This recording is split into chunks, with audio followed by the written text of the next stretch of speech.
Hello friends, आज के इस वीडियो में हम कवर करेंगे कि OBB क्या होता है, OBB फाइल क्या है, इसका इस्तेमाल क्यों किया जाता है और जो एंड्रॉयड गेम्स होते हैं वहाँ पे इसका क्या यूज होता है। सो गाइस, अगर आप एक गेमर हैं और OBB फाइल्स के बारे में जानना चाहते हैं तो ये वीडियो को लास्ट तक देखते रहिए। सो फ्रेंड्स, बात करें OBB की। OBB एक फाइल एक्सपेंशन है जो कि एप्लीकेशन के डेटा को स्टोर करने के लिए यूज करा जाता है और इसका जो पूरा नाम होता है वो होता है ओपेक्यू बाइनरी ब्लॉब। अब यहाँ पे जो OBB फाइल है वो क्यों यूज़ करा जाता है, सबसे पहले हमें इसको समझना होगा। देखिए, जो भी गूगल प्ले स्टोर से आप ऐप डाउनलोड करते हैं, अगर वो जो एप्लीकेशन 100 MB और 100 MB से ऊपर है तो उसका जो फाइल है वो काफ़ी ज़्यादा है, उसके जो भी फाइल साइज़ है वो ज़्यादा होगा एप्लीकेशन का। इसीलिए डेवलपर्स क्या करते हैं, उसको जो भी डेटा होता है, उसका ग्राफिक्स वगैरह हो गया या फिर उसका कुछ भी बड़ी फाइल्स होती हैं जो कि एप्लीकेशन को चलाने में हेल्प करेंगी, उस डेटा को एक कंप्रेस्ड फाइल में कन्वर्ट कर देते हैं JOBB के थ्रू। तो JOBB क्या है? अब JOBB एक ऐसा सॉफ्टवेयर है जो कि एप्लीकेशन बनाने वाले सॉफ्टवेयर होते हैं उसी के साथ में काम करता है। अब यहाँ पे जो JOBB है, यहाँ पे ये अलाउ करता है कि कोई भी एप्लीकेशन है उसकी एक एक्सप्रेशन फाइल को क्रिएट कर सकें जिसको कि हम कहते हैं OBB। अब ये जो OBB है ये एक एन्क्रिप्टेड फाइल होती है, हालांकि ये कंप्रेस्ड फाइल ही होती है। अब यहाँ पे जो भी एप्लीकेशन है जिसका साइज़ है एक्स्ट्रा है, उसकी फाइल भी एक्स्ट्रा है, तो यहाँ पे क्या करा जाता है, डेवलपर्स क्या करते हैं, उन्हीं फाइल्स को एक कंप्रेस्ड फाइल में कन्वर्ट करते हैं JOBB के थ्रू। एंड यहाँ पे जो है OBB क्यों यूज़ करा जाता है, जबकि यहाँ पे जिप फाइल भी कन्वर्ट कर सकते हैं, वहाँ पे भी तो यूज़ कर सकते हैं, लेकिन यहाँ पे जो भी डेटा है उसको कन्वर्ट करा जाता है सिक्योरिटी पर्पज़ के लिए। कुछ एप्लीकेशन ऐसे होते हैं जहाँ पे सिक्योरिटी ज़रूरी होती है ताकि जो एप्लीकेशन है वो नॉर्मली क्रैक नहीं किया जा सके। तो जो भी OBB फाइल्स होती हैं उनको एक सॉफ्टवेयर के थ्रू इनक्रिप्ट करके तैयार किया जाता है एक एप्लीकेशन या फिर कहीं गेम्स में ये ज़्यादातर यूज़ होता है। लेकिन यहाँ पे जब ये जो फाइल है बन जाता है देन इसके बाद ये जो फाइल है इनक्रिप्टेड फॉर्म में होता है। ठीक है, नॉर्मली जिप फाइल अगर आप देखेंगे तो उसको आप जस्ट कोई भी एप्लीकेशन के थ्रू क्लिक करके जैसे ओपन कर सकते हैं, लेकिन जो इनक्रिप्टेड फाइल्स होती हैं दोस्तों उनको आप डायरेक्टली ओपन नहीं कर सकते, पहले आपको उनको डिक्रिप्ट करना होता है। अब ये एनक्रिप्शन डिक्रिप्शन क्या है, इसको अगर आपको समझना है तो चैनल पे वीडियो है तो वो आप जरूर चेक कर सकते हैं, काफ़ी डिटेल्ड एक्सप्लेन किया है। क्योंकि जो भी एनक्रिप्टेड फाइल होती है वहाँ पे जो डेटा है उसको इस तरह से मॉडिफाई कर जाता है फाइल्स में, जो कि डेटा है उसको कोई भी एप्लीकेशन, मीडिया एप्लीकेशन ओपन नहीं कर सकती।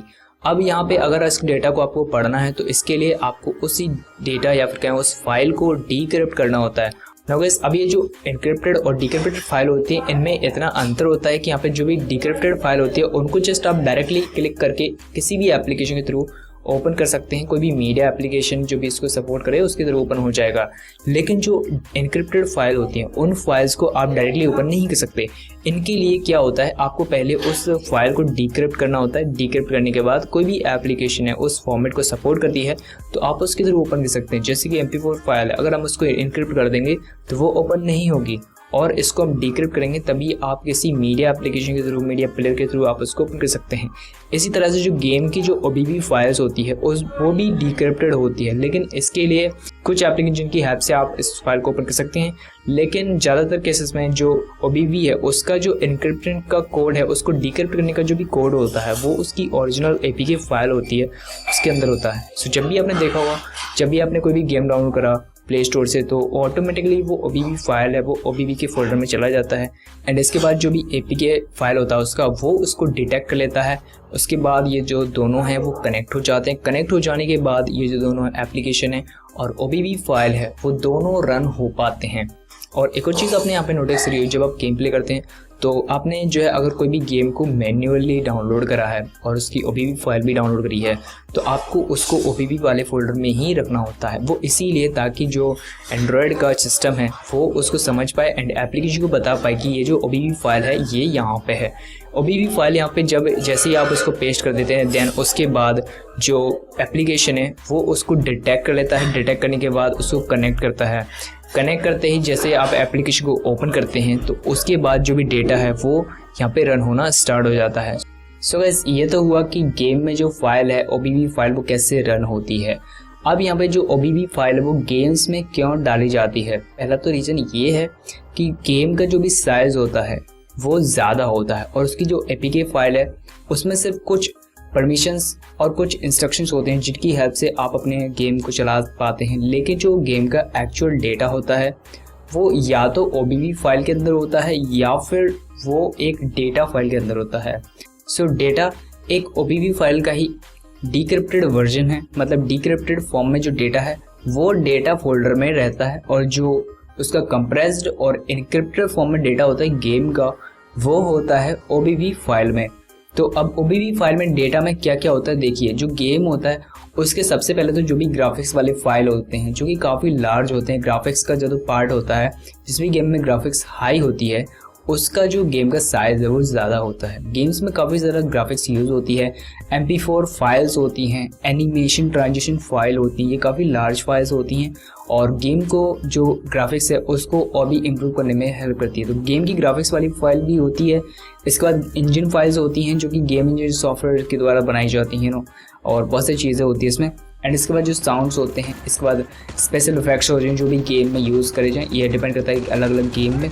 और जो भी बड़े बड़े फाइल्स होते हैं जैसे कि कोई गेम है उसका अगर कोई मैप वगैरह है, उसके कोई व्हीकल्स है, कैरेक्टर्स हैं, उसके बहुत सारे इक्विपमेंट्स चीज़ें हैं, तो इस तरह से छोटी छोटी जो चीज़ें होती हैं वो सारी जो है एक बड़ी फाइल में स्टोर कर दी जाती हैं, क्योंकि ये बहुत सारी होती है एक गेम में। अगर आप एक GTA San Andreas अगर आप गेम देखें तो ये काफ़ी बड़ा गेम है, ओके। और जो बड़ा गेम है तो उसमें बहुत सारे कैरेक्टर्स हैं, बहुत सारे व्हीकल्स हैं, बहुत सारे प्लेसेस हैं, उनके जगह के जो भी ग्राफिक्स हैं वो होंगे, मैप का ग्राफिक्स होगा, तो बहुत ज़्यादा एक बड़ा फाइल्स होते हैं। जैसे एक Asphalt 8 है, Asphalt 9 गेम है, इनके भी काफ़ी ज़्यादा बड़े साइज़ के फाइल्स होते हैं।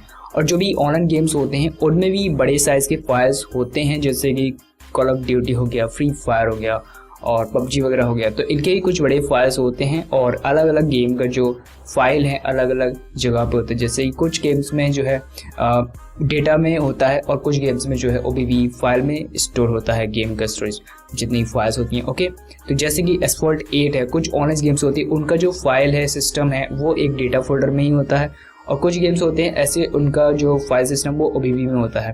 तो डिपेंड करता है अलग अलग गेम्स पे। और जो भी पुराने गेम्स अगर आप देखें ज़्यादातर, तो उनका जो सिस्टम है, उनका जो भी फाइल हो सारी की सारी वो एक OBB और इंक्रिप्टेड फाइल में ही रखी जाती है। और जो कि अभी के ऑनलाइन गेम्स आ रहे हैं उनके जो भी फाइल्स होंगे वो ज़्यादातर जो है डेटा फोल्डर में रखे जाते हैं।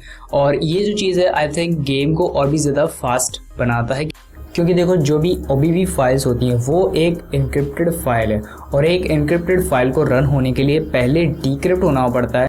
जब वो फाइल डिक्रिप्ट हो जाता है, डिक्रिप्ट होने के बाद ही वो फाइल जो है गेम के लिए रन होता है। और जो भी उसमें ग्राफिक्स की चीज़ें हैं, फाइल्स हैं, साउंड्स हैं और VFX वगैरह जो भी होते हैं वो सभी के सभी रन हो पाएंगे डिक्रिप्ट होने के बाद। और जो डेटा फोल्डर है उसमें जो सारी फाइल्स है गेम की वो पहले से ही डिक्रिप्टेड फॉर्म में है, यानी कि सिंपल फॉर्म में। सो उनको सिर्फ जो है डायरेक्टली रन होना ज़रूरी है। तो यहाँ पे जो डिक्रिप्टेड फाइल होती है वो काफ़ी ज़्यादा फास्ट होती है रन होने के लिए। सो आई थिंक जो ऑनलाइन गेम्स होते हैं आप ज़्यादातर उनमें देखेंगे तो उनमें डेटा फोल्डर में ही सारी कुछ उसकी गेम की फाइल होती है, सारा कुछ गेम का जो डेटा होता है। और जो OBB फाइल होती है उनमें जो है इंक्रिप्टेड फॉर्म में ही डेटा रहता है। सो ये तो था गेम्स के लिए कि गेम्स में OBB फाइल्स किस तरह से काम करती हैं, डेटा कैसे काम करता है। एंड गाइस अब जानते हैं क्या आप इन जो OBB फाइल्स होती हैं उनको डिक्रिप्ट कर सकते हैं या नहीं। सो फ्रेंड्स आप इनको नॉर्मली डिक्रिप्ट नहीं कर सकते, इसके लिए कोई डिक्रिप्शन सॉफ्टवेयर या फिर जो गेम को डिज़ाइन करने वाला सॉफ्टवेयर होता है या फिर जो OBB फाइल वगैरह इसमें बनती हैं, एडिट होती हैं, वहाँ पे उस सॉफ्टवेयर की ज़रूरत होगी। अगर आप इसे नॉर्मली जो है एडिट करेंगे तो यहाँ पे जो फाइल है नॉर्मली जो डिक्रिप्ट नहीं होगी, बिकॉज जो एन्क्रिप्शन और डिक्रिप्शन होता है वो एक की के थ्रू होता है। तो एन्क्रिप्शन के लिए भी की की ज़रूरत होती है और जो डिक्रिप्शन है उसके लिए भी एक की ज़रूरत होती है या फिर पासवर्ड की ज़रूरत होती है। सो आप अगर OBB फाइल को डिक्रिप्ट करना चाहें तो आप नॉर्मली इस फाइल को डिक्रिप्ट नहीं कर सकते। एंड गाइस इस वीडियो में मैंने इस OBB फाइल से रिलेटेड जितने भी क्वेश्चंस थे कवर करने की कोशिश करी। अगर कोई भी क्वेश्चन है आपका रह गया है तो आप हमें कमेंट कर सकते हैं, मैं इस क्वेश्चन को जो है Q&A वीडियो में कवर कर सकता हूँ। सो गाइस आज की वीडियो इतना ही, थैंक्स फॉर वॉचिंग।